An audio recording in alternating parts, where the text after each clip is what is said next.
Merci à tous de votre patience, c'est super et depuis ce que vous avez fait hier, c'était génial aussi. Merci à tous, ça s'est bien passé aussi grâce à vous. Donc on vous le redira, mais merci. Plus de peur que de mal pour les habitants de la résidence Kennedy après l'incendie de la nuit dernière.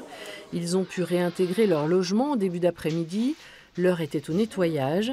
Ceux qui logeaient au dernier étage craignaient d'avoir subi des dégâts. Ils ont été rassurés par le directeur. Il y a de tout qui se dit.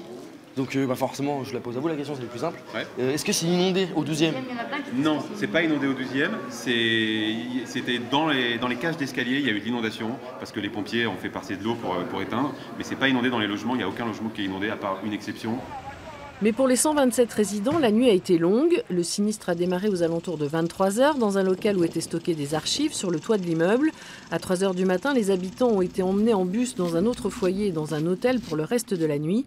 L'évacuation s'est passée dans le calme malgré le stress généré par la situation.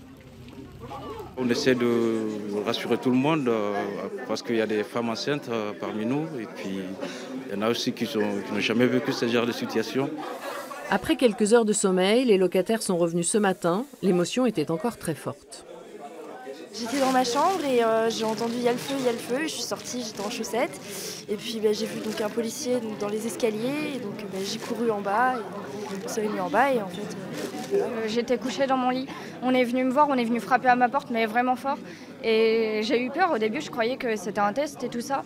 Et j'y croyais pas sur le moment. Alors je suis sortie de chez moi en speed. J'ai pas pris de pull, j'ai pas pris de mes lunettes, rien.